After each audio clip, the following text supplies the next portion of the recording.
Thank you so much for having me here. I've been asked to moderate on very short notice, so bear with me as I work through this. But I'm actually really happy to be having this conversation. In my role at the Internet Society, as I mentioned yesterday, my role is Senior Director for North American Government and Regulatory Affairs. And basically, a big part of my job is working with governments to help them understand the impact of decisions on the internet. And a large part of our work at the Internet Society is making sure that the internet is for everyone and that we're working to make sure that everyone who wants to have access to the internet has access to the internet, and supporting community-driven solutions is a huge part of that mission. So in my own role this year, there's been a lot of changes to the landscape, both in the work that we do at the Internet Society in Canada and the US. We're a global organization, but my focus has been on Canada and the US. And a lot of things have changed that have had to have us readjust the way that we think about going about our work and supporting folks in this space. I'm just going to be blunt about it. There's been a lot of change in 2020-25, a lot of change and uncertainty, especially in the digital equity space. There's two major elections in Canada and the US, and the US administration has very rapidly introduced a lot of executive orders that have had impact on communities, organizations, and people who have been working in this space for a long time. We at ISOC have seen some of the impacts that new executive orders have had on people who are working in the space, whether it's federal funding cuts to support programs in digital equity, or funding priority changes even from organizations who might feel more restraint to be able to fund programs related to digital equity.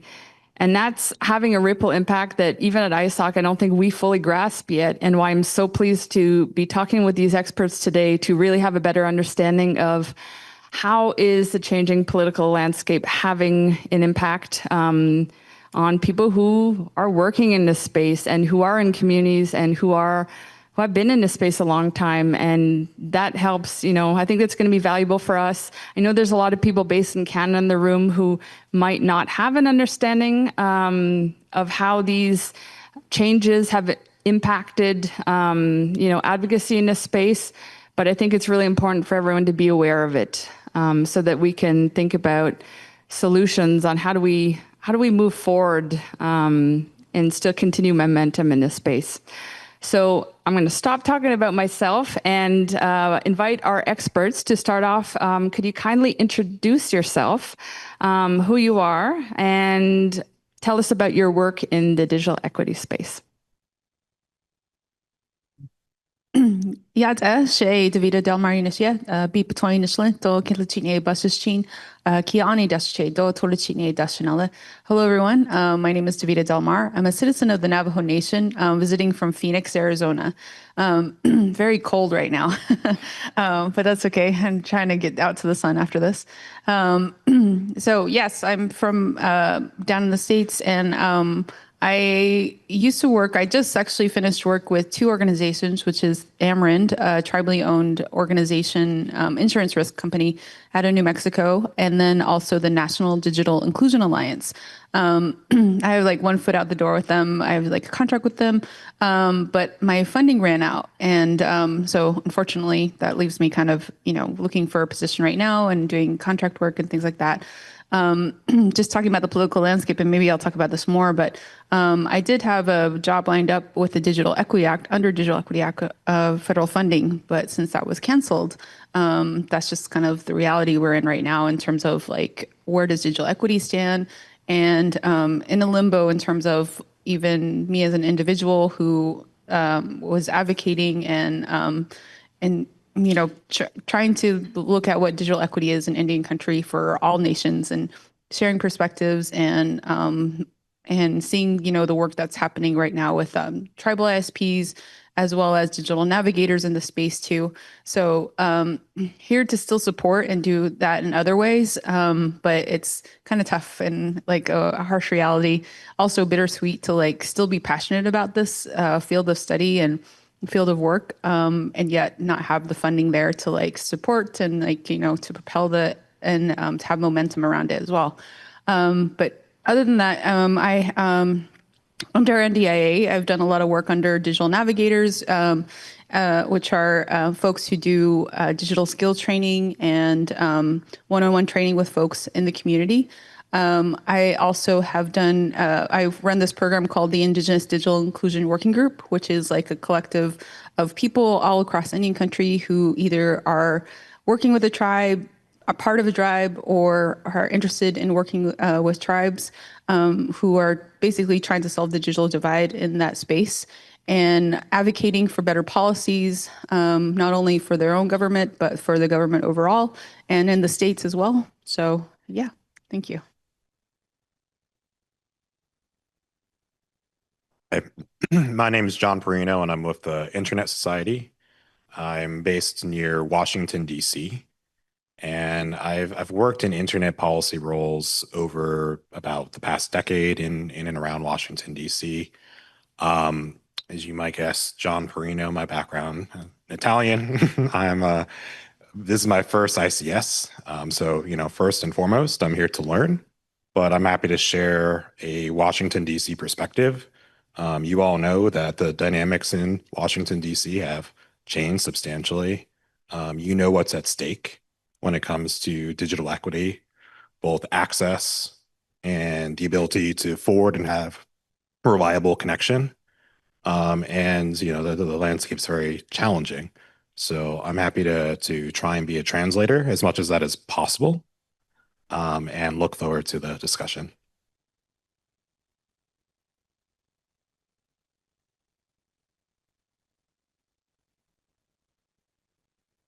Good afternoon. My name is Brenda Koch. I'm Mohawk from Akwesasne, New York. I also work for Mohawk Networks. I am in the position as a customer service / digital navigator. And I just wanted to let you guys know that this is my first conference here for ICI. Just kind of give you an idea of what I do. Not only do I work with customers, but I also assist people. I hold digital navigator classes, and I mainly work with senior citizens in the community, and also I do one-on-one classes. If anybody has issues with connecting to devices or anything like that, they can come see me, and that's something that I do on one-on-one basis. Thank you. Thank you very much for those wonderful introductions. So diving right into this subject, I would love if everyone on the panel could share their perspectives on how has the landscape for digital equity changed in the U.S. in 2025?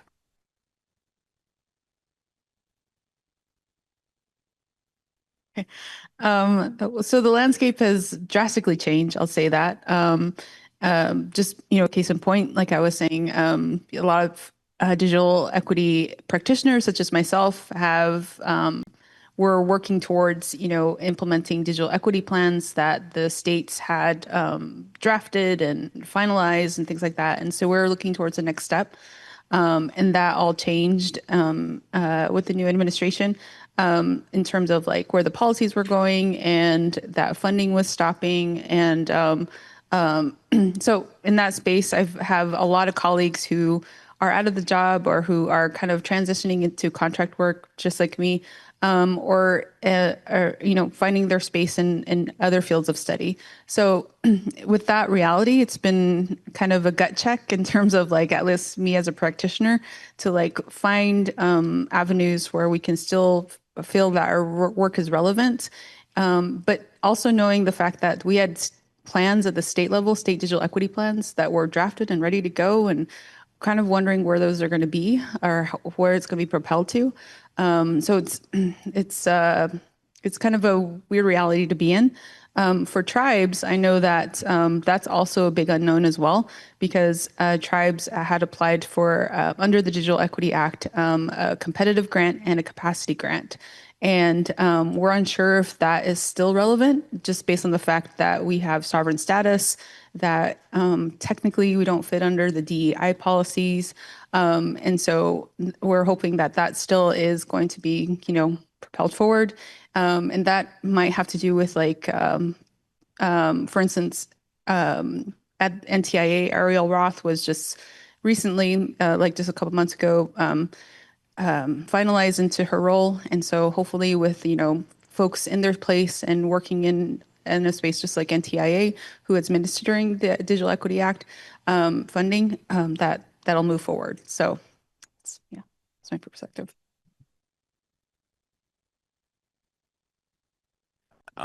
At a very high level, there are a couple of different ways of looking at the current situation. So there's the political and cultural context, and then kind of a more traditional political ideology. So what I mean by that is you have a culture war issue here, that the term equity brings a different reaction for one party than it probably does to many people in indigenous communities. And then you also have an economic way of thinking of this, that it's cuts to government spending, that there's so much waste in government spending, when, again, everyone in this room knows the importance of government investment for connectivity. So those two through lines create this huge challenge for digital equity, because there are these two different political challenges that you face of this. So that's why, for instance, the Digital Equity Act, by essentially a single social media post by the president, was cut almost overnight with spending. This was about a $2.5 billion program, right? Grants were allocated. Communities were going to rely on that money. The future was uncertain, and now that money is taken away. So that uncertainty is a huge challenge. Another related issue, the Broadband Equity, Access and Deployment, BEAD program, there was a lot of uncertainty on what was going to happen with that. This was all from a $60 billion kind of package for connectivity investment that was made in 2021. So with this change in administration, all of these laws were revisited, right? So that's kind of the current environment that we're in, is that two different visions of what equity means, and two visions for what the government's role is. It becomes a very difficult situation, or very difficult to kind of think ahead to what you do about that. But that's kind of the ground setting. What I think now is equity has become a dirty word for the party that is in control in Washington, D.C., right? But that doesn't mean that there's not still a focus on connecting everyone, or striving towards universal access. So there's, the phrasing matters. There is some opportunity in that connectivity is still a bipartisan issue in the United States. Finding ways to work together to do connectivity in a way that still is community centered, that's a path that I think we're currently charting, and is not an easy one, but is an important one. I do think that there's some reason for optimism despite these very significant challenges.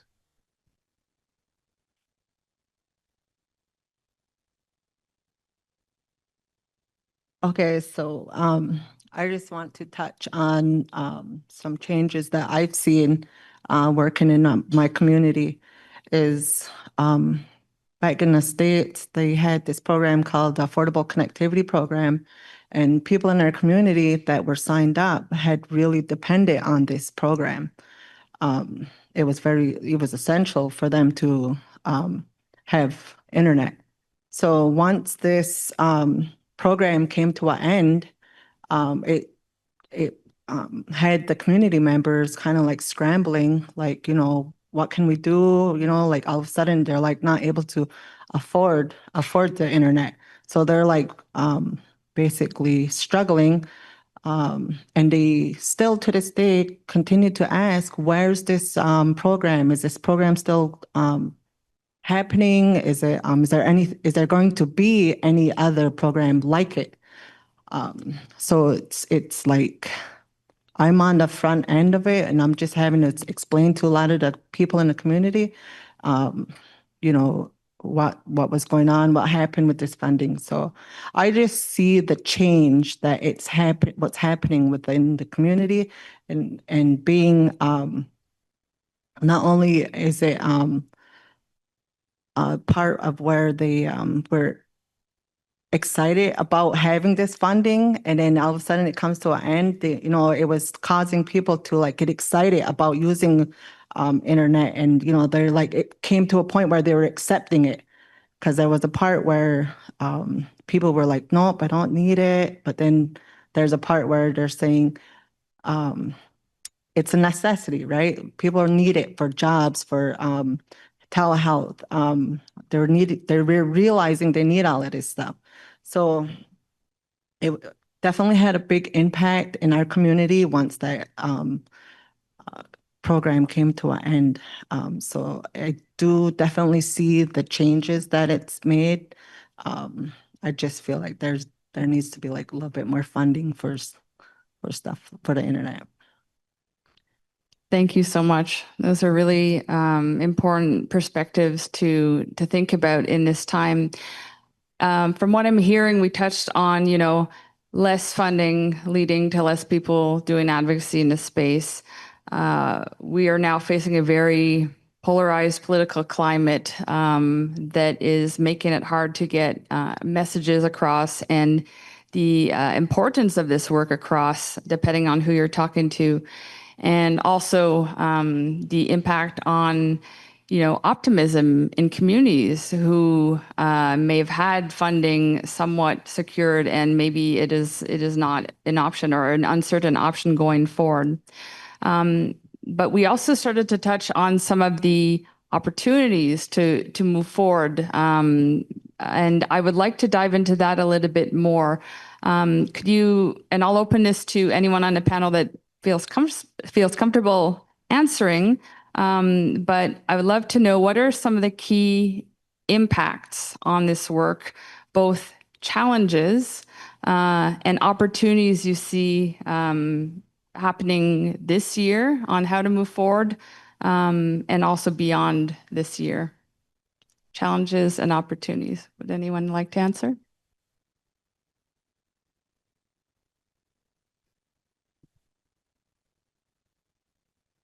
So one of the responses that we've seen in general with funding cuts is that civil society has stepped up.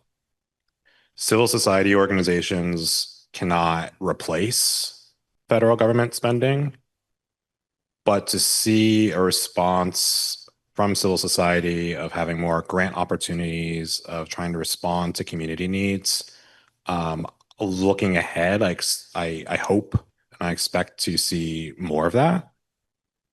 And I think the other way that you might look at this is thinking locally. Continued voices for advocacy and the need for connectivity in communities have been coming from political leaders of both parties at the state and local level. These leaders are the ones who control spending and working with the federal government grants that are still available in their states.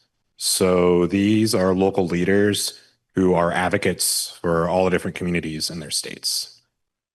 For instance, one of the states that's been most vocal is West Virginia, a very a Republican state in the United States. And they have engaged very closely with the federal leaders on how to best support their state.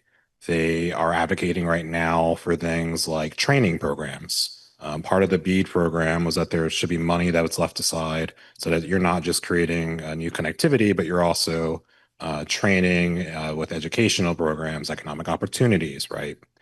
But leaders are looking for ways to cut with spending. So the governor, the senators, and those at the local level are advocating for their communities to keep that money that was meant to be there to provide those opportunities.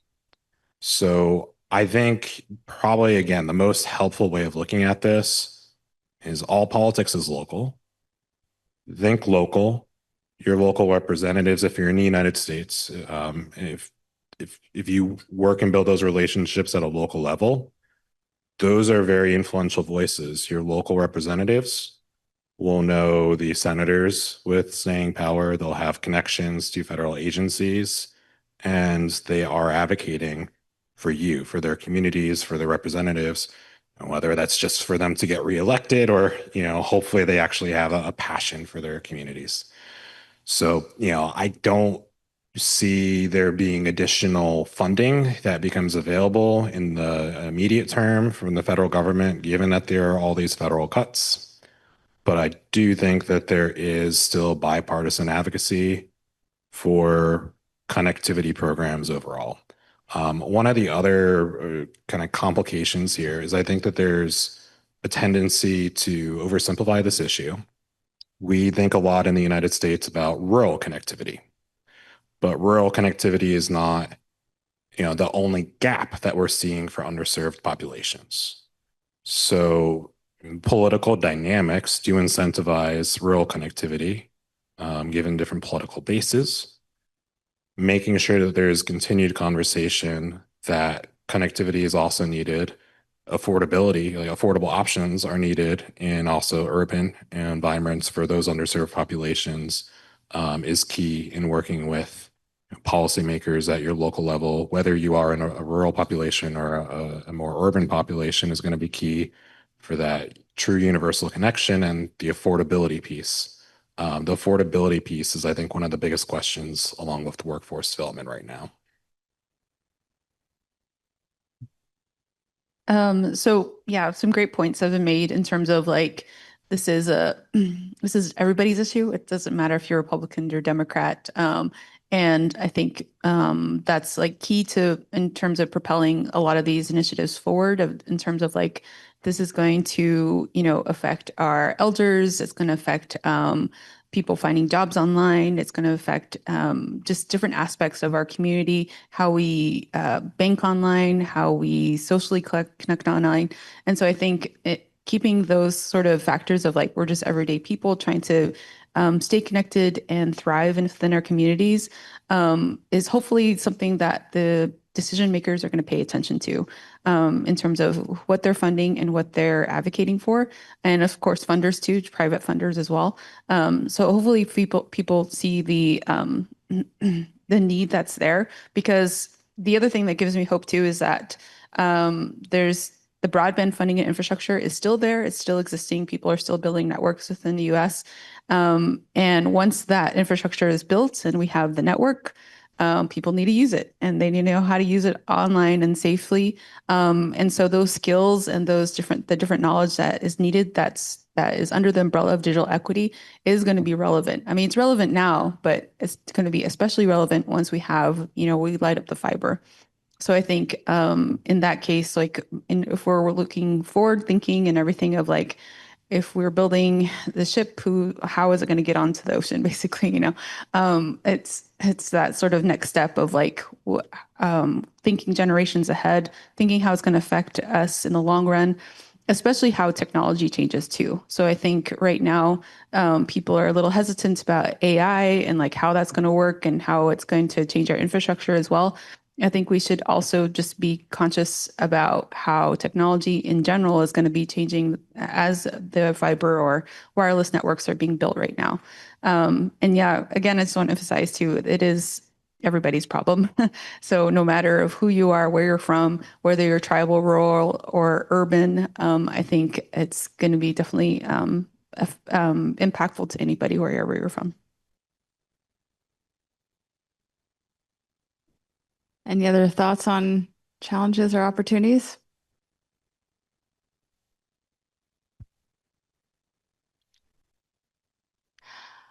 Okay, so what I'm hearing is there are opportunities. There's challenges for sure, and there are opportunities, whether it's thinking about potentially looking at civil society organizations who are keen to step up in this space and support, or mapping who else can step up, whether it's politicians or community leaders or organizations, other people who can help create forward movement in this space. And I really liked your point that this is an everybody issue. It is. It impacts everybody, regardless of politics. And there are ways to help remind people of that, that connectivity benefits everyone. So kind of, building on this point, I would love to hear from our panelists, what do you think needs to be done to achieve continuity and progress in the work towards digital equity? Open anyone to speak up first.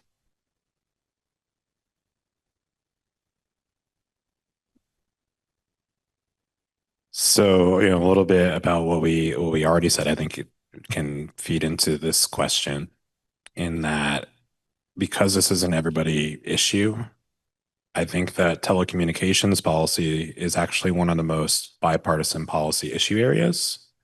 And I think that there is opportunity still for, very productive conversation, again, at the local level and then at the federal level on the importance of continuing these programs, the importance of the workforce development and education component, particularly of the BEAD program, where that funding is now, the states have mostly applied again for this program funding. And then there's a question of, well, how much funding do we reduce here? Keeping these opportunities beyond just actual infrastructure development for community funding. So, I think that is probably one of the key issues in the near term. And having conversations about how we can continue to advocate for community-centered approaches. I don't think any one person in the United States, one tribe, this is not an individual issue. This is something that will require collaboration, especially if you're working local, talking to different communities, understanding where those conversations are going, understanding where there is influence and strong reception to continue to advocate for connectivity and affordability programs is key. Figuring out what's working in terms of privately or like foundation funded support for community network initiatives, I think is going to be incredibly important. And looking ahead, perhaps in the long term, on affordability, and also maybe explaining why there's a lot of potential with the low Earth orbit satellites.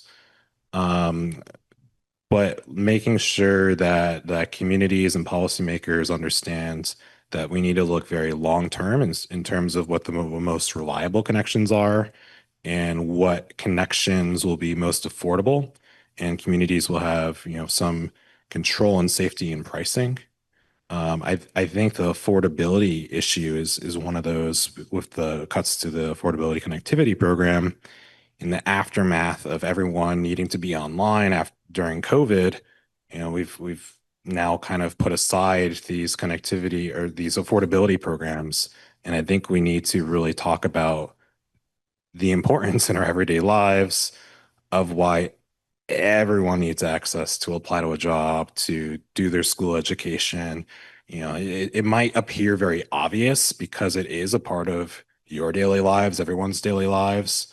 But I think that we really need to renew those conversations with these affordability initiatives, the funding being in more question and being less available to people right now. So I think back to my point about state digital equity plans. I mean, those are in place, and those are hopefully going to make an impact for how decision makings or decision making is going to be made at the state level, especially with BEAD funding still going and everything. So I'm hopeful for that.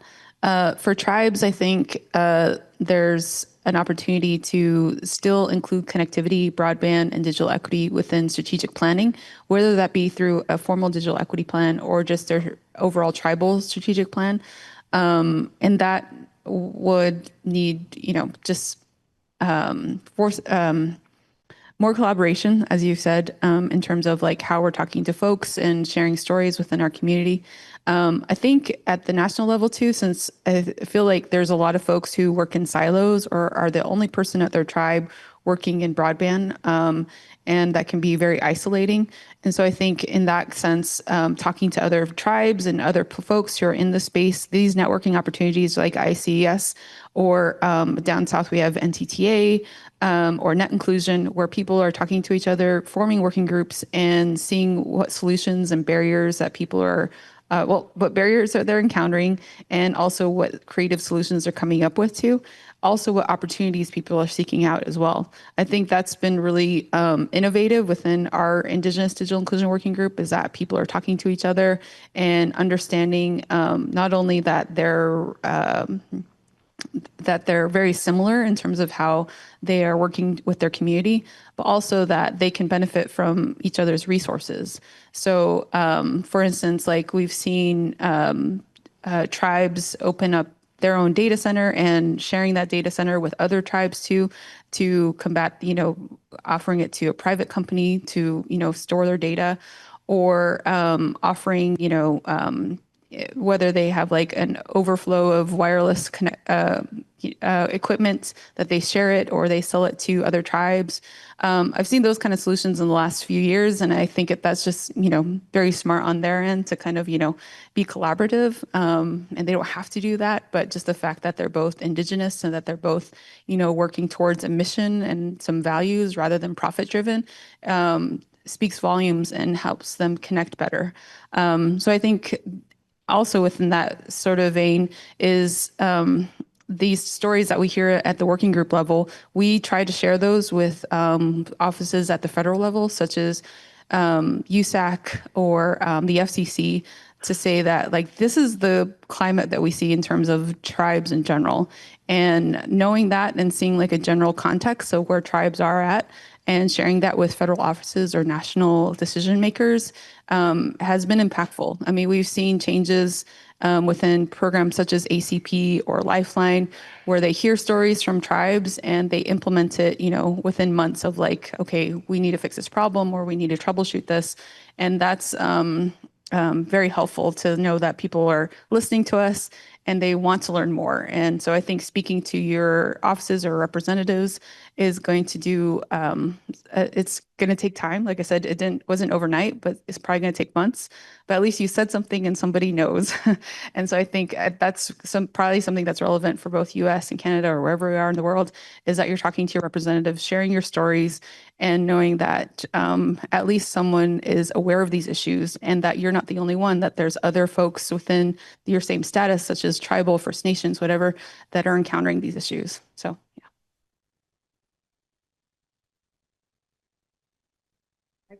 To add to that, if anybody knows Davida, she's the one vouching for all of us. No, I just wanted to say I think that we just have more conversations, right? More conversations, let people know, networking at places like this, let everybody know of the issues, and everybody is aware of what's needed. And speaking with like higher ups that will, that have opportunity to hear the stories from people that are coming directly from our community. They're the ones that are impacted here with no funding, right? Like these programs that are coming to an end, we definitely need more funding for these issues that we have. Thank you. I love this. I'm hearing, how, community connections and support amongst each other are really important, especially in these times, transcending those silos. And I think that that's one of the biggest benefits that I've had the privilege of experiencing being in this space at the Indigenous Connectivity Summit.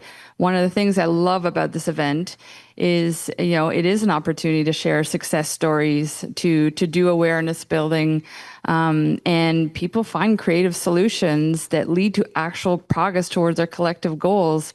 And, having attended, I think, 8 now events, like, it's wonderful to see how these connections and just this community as a whole, moves forward year after year. So with that in mind, I would love if anyone has any thoughts on how can we strengthen the Indigenous Connectivity Summit community, both in Canada and the US. Like, how can we strengthen each other to progress towards digital equity? What's needed? Well, it's probably just similar to what I just said now, talking to each other. I'm so grateful for this space, and I wish we had more US people here as I looked around and I was like, I don't think anybody here is from the US except for my Mohawk friends. I'd love to see that. And I know that what's happening, and, there is effort to like bring it down to Lummi Nation or to like have more cross-border, relations in terms of how we're talking to each other and speaking towards each other. So I hope that happens more, and hopefully people like online can do that a little bit more, because I do see definite similarities between the two. I know I'm still learning what First Nations and what folks are encountering up here, because it's still a learning experience for me. I thought we were all the same, but no, there's like vast differences. But we still need to talk about those things, because I think what I've heard from folks this week too is that the policies in the U.S. have trickled over to Canada, yeah, it's interesting to see to know that, because for me as a citizen of the US, I am kind of encountering it every day and see it with my friends or in my community or my city. But to know that it's like kind of affecting countries around us or worldwide is also just an interesting fact to kind of note. But yeah, so I think, yeah. There you go.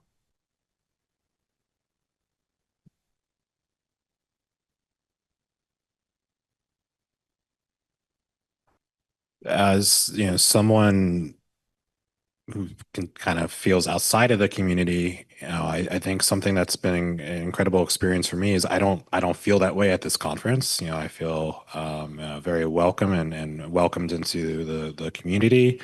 And I think that's really important to make sure that people like me can learn about the diversity of perspectives in this room and online, and that the people who are in Washington, D.C. like me can understand that, can have it in the back of their mind when we're doing this work.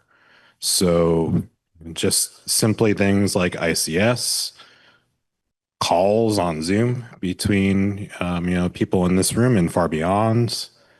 I think that can have really, really important implications for how policy is made, who is involved in the policymaking process.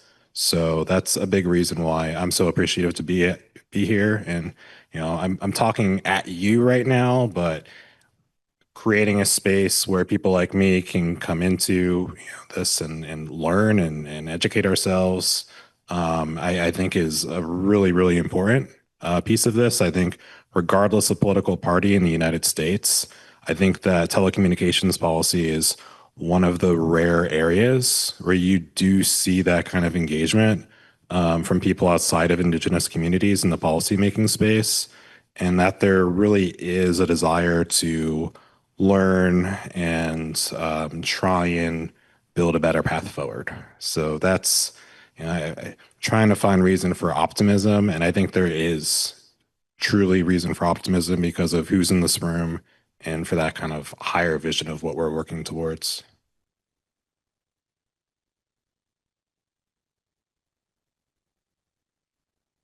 Thank you very much. I love those sentiments. I think we have a few minutes left on this panel. So at this point, I would like to invite some questions from the audience or reflections on anything we've talked about during the panel today.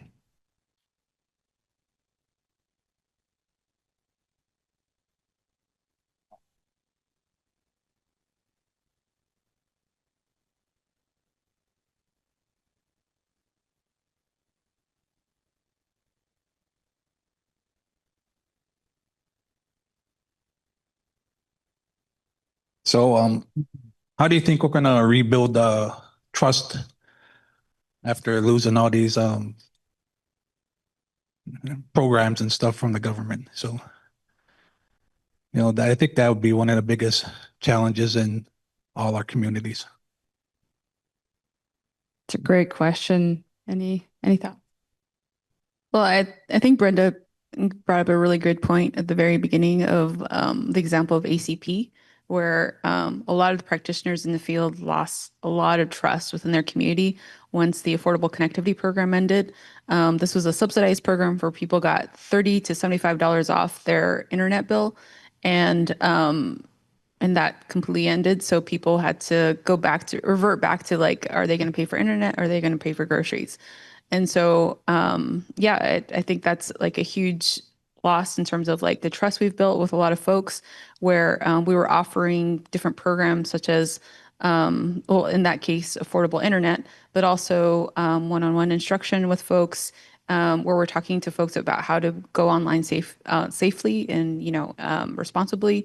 So I think that's going to probably change in terms of like if there's no one there to kind of, steward that conversation of not only going online safely and responsibly, but also ethically and culturally too. I think that's kind of an issue within tribal nations of terms of like how we put our elders online or our content online, our ceremony, whatever it might be, our songs and our stories.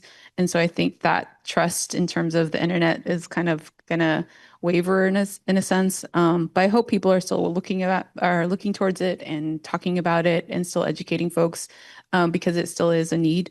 I think the other thing too, in terms of digital skills and building that effort in terms of like libraries and career force development programs that are already still doing this work and have been doing it for years, is building it into their curriculum or into their services. And so still having it part of the community anchor institution like services or menu of programs that they're doing is going to keep this going and build momentum around it. But yeah, I agree. Like trust is like a huge part of like how the digital equity space has been upheld for these many years. And it took a long time to build that. And so I think that's like a huge part of like where I'm feeling the gut punch and like the bittersweetness of it, because there's a lot of people who are passionate about it, who were ready to kind of propel this field forward and now are, struggling to kind of keep it uplifted still. So yeah. Thank you. Any other thoughts on rebuilding trust? Hi. Sorry. Really quickly, trust is not built overnight. You all know that. I think this starts with the relationship building. That's going to take time. And having relationships perhaps at the local level with your local policymakers is maybe a place to start. Trust is built with relationships first, but then also with action. So, ultimately, I think you need to see action. And I think that's going to be even more difficult when you had action and then that funding was taken away, right? So there is no easy answer. Starts with talking. My colleague Sharia Lane has a very great report with the Benton Institute about what this type of interaction should look like. And she has a great framework of starting with simply notification for tribal leaders to consultation to full collaboration. So perhaps that is a way of looking forward on how you can actually build trust, is getting to that step where the ideas, the policy is built truly from the bottom up, and it's not a one-way street, and there's follow through. Thank you. Hi. I wanted to make a point of sorts. I came here thinking that the digital divide was basically the North and people who lived in cities. I had no idea that Winnipeg, the city itself in the North, the people have as slow internet as we do in Litzel K and the NWT. It's been a real eye opener for me because now it's not just about technology. To me, before, when I was doing all this, I always thought it was just because we didn't have the technology up there. Now I'm seeing that it's not that. It's like keeping technology and connectivity away from us. It's keeping it from us, and it's been a real eye opener for me. Thanks. Thank you for sharing. Other questions?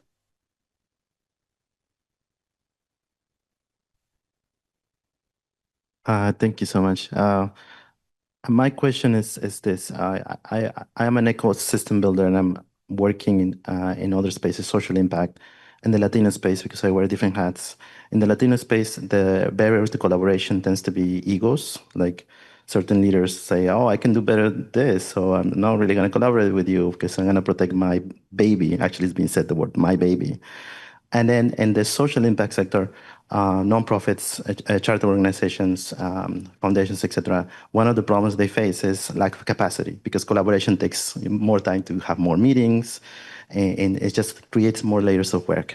That's kind of one of the challenge for each. I'm wondering if within your space, just thinking about what you're saying, breaking out silos and collaboration within your space or cross-border collaboration, international collaboration, what is like one or two things that like are stand out to be the biggest barriers to collaboration?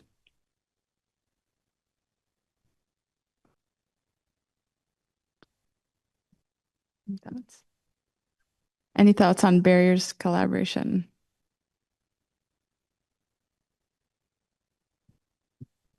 Well, I think connectivity, being online, of course, is an opportunity, which is great. I think what we're missing too is the one-on-one interaction with folks and seeing, because I've learned a lot visiting a lot of places, not only in the US, but in Canada, to like see the realities of what people are encountering. Because, you know, once you're on land and seeing what people are living and, you know, encountering in terms of not only the landscape, like trees or mountains and things like that, but also just the climate that maybe they're encountering too, like maybe they're you know, education is lacking or access to higher education or whatever it might be, maybe access to daycare, are all kind of things that we kind of encounter in terms of like things on the fringe that aren't actually part of the problem, but do affect it. So I think learning that is important. And you make a good point in terms of like the capacity of the individual and wearing multiple hats. I think that's something that's always been a struggle in any country, no matter what field you're in, you know? So I think, because we see a lot of people who are the IT guy or considered the IT guy, but are running the broadband network, but also coach, you know, the basketball team and, you know, are also taking care of relatives, you know, have a multi-generational home, whatever it might be.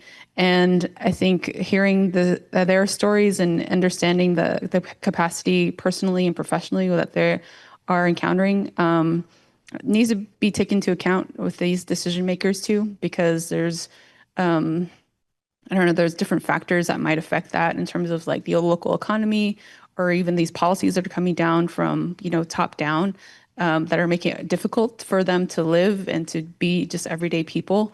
And I think I see that in the States in terms of, you know, social programs are being cut and the people who are suffering the most are, you know, people who are with families or who are low income. And so I think, and, you know, can't find jobs and things of that sort. And so I think it's becoming harder. And I think just sharing these stories more is just going to be helpful. I don't have a solution for, you know, capacity because like I said, I think that's a common problem in Indian country and probably up here too.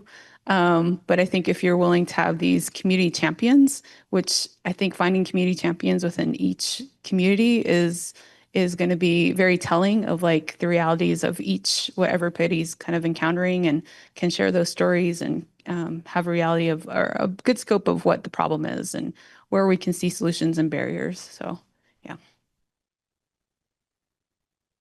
Thank you. Any other reflections? Okay. Any other questions? Whoa, I hate the way I sound. This is superpower mic here. Is there any, this can to anyone on the panel there, and I'm wondering, changing political landscapes, right? Like, I think we're kind of avoiding the elephant in the room here a bit, but is there any sense of how best or most effectively an advocate or a tribal citizen or someone in community can communicate with those in power in the administration? Like, is there a line of rhetoric or communication that is effective to advocate on our behalves, on the people's behalves, or a tribe's behalf? Is there any sense of what is an effective way to get the ear? Do we have any understanding of how to effectively engage and make them interested and willing to listen to what's happening in community beyond kind of an ethical appeal or saying we need more funding? Like, is there a specific thing beyond those? I'm just curious. That's a hard question to answer because I think we're all wondering that. Great question. Any thoughts? I don't have a great answer, but I was gonna say there's people who like who are aunties in this space, you know, who tell me, if you heard no, do it again. Like, say it again. Share your stories over and over and over again, and don't stop even when they tell you I've heard enough. You know, keep going, keep telling people your stories. You know, whoever will listen, or maybe even people who turn a ear, keep, you know, knocking down their doors. Just interesting to learn that Ottawa is like where Parliament is too. I mean, there's an opportunity here to, like, you know, knock on, you know, your representatives' doors. We've done that on the Hill in the past, and not sure if it made an impact, but at least we're there, and that feeling of advocacy is powerful, not only to yourself and what you're doing, but the community that you represent too. If they see you, that you are represented on the Hill and people are talking about it, I think that's going to, you know, uplift your communities in that sense. But yeah, I think I've had many aunties in the space and mentors who just like keep going, keep talking, and even when they tell you no, yeah, that's only one no. You have to feel, you know, hear 10 no's before you stop, you know, and not even then even, you know, you're fighting not for yourself, but for your community and for next generation and for the youth that's coming up too. So.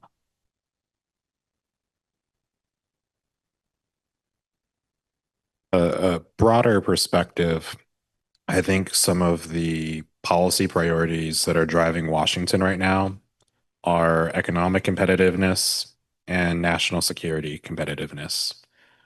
I thought it was interesting, some of the stories we heard yesterday, there was, you know, that was what was driving some of this investment also in Canada, right? I think the same will be true in the United States.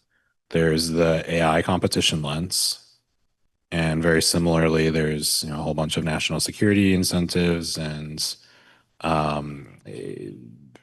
a desire to, you know, improve and be leaders in the business world as well. With that said, I think you need to, if you're an advocate, being true to yourself, your story, and you might be asked to share that frequently. But as long as you're comfortable in your own story and your own unique perspective, I think that's a good place to start. So there's these kind of higher level policy drivers in Washington, D.C. These are the top priorities set by the top leaders. That's one way of looking at it. The other way of looking at it is just from a personal and community perspective, and what resonates with you will come across as, you know, true and powerful, hopefully with the policymakers who you're talking to. Anyone else?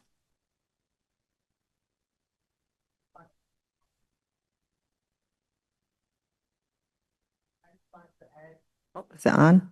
I just want to add that the group that I mentor, they're mainly elders, and they have a really big impact on meetings. So we have like tribal meetings, and it's one of the things that we talk about, and we have conversations about this portable connectivity program that we once had, and they experienced, the benefits of it. So it's those people in our community that are able to go to these meetings and express how they feel and how it affected them those are the people that are having these conversations, and like sitting with them, I definitely get them going. I'm like, they just want to be so passionate about, why don't we have this help? Why is it in this day and age when we need internet, and some people, like mainly the elders, they can't always afford that. They're on a fixed income. So it's very crucial, and they're very passionate about asking. That's what it is. I encourage them, take it to the meeting, and then maybe from the meeting, it goes a little bit higher up, so those are the conversations that we're having from the community. Okay. Well said. Thank you so much to our panelists. This is not an easy conversation to have. And yes, there are a lot of elephants in the room. If anyone wants to dive a little bit deeper, I please encourage you to join us at the ICS Calls to Action talk at the end of the day that is private and not live streamed. And I think we're at time, but I'm going to make time for one more comment. Well, I wanted to add on because I made the comment, but I didn't ask the question because I was really surprised that the fact that people that live in cities have terrible internet because they're poor. Right. And that's pretty much it. For us in Canada, it's mostly Indigenous people, probably. I'm wondering if in the States, if it's the same thing that in the cities, that there are areas and pockets where there are Indigenous people that don't have connectivity as well as other areas, because that's what we're seeing. I'm just realizing that's in Canada now. I'm just wondering if it's the same in the States. Anyone want to take that question on? If I heard correctly, is there connectivity challenges for Indigenous populations within urban areas in the U.S.? Is that right? Yeah, I think in terms of, yes, there's some digital redlining, and you can look up that issue. It happens within the city. I think there's like a study that in the city of Cleveland where there was digital redlining, meaning that there was like lack of services and low income, predominantly communities of color. I think that problem might have been solved up to now, but it's like a relevant issue that's kind of maybe not talked about as much in other spaces. And I think that's the same for, I think even it's mentioned before that people built networks around tribal nations or were not partnering with tribes early on in terms of broadband infrastructure. But I think even though, yeah, exactly, like connectivity is within our cities, there's other barriers that prevent folks in terms of like, it's not affordable, as you was talking about before, and people can't afford, reliable, fast internet or to speeds that will actually be helpful to them in terms of, streaming or education or whatever it might be. And then the other thing is access to devices too. So in terms of like having a device that helps you within your everyday life that's appropriate too. So meaning that you might have disability issues and you might need a tablet, but you're giving it a laptop instead, and you're going to have to navigate a mouse, whatever it might be.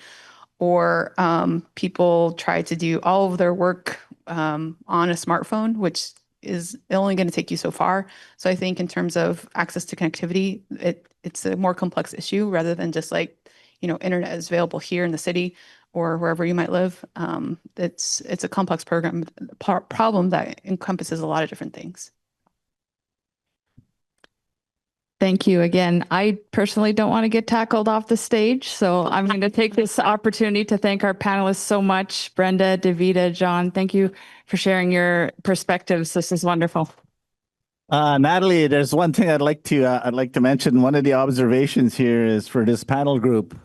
One of the things I noticed is between Brenda, John, and Davida, there's three of them here, but there's like six people. There's another personality, and I've seen the government side as well.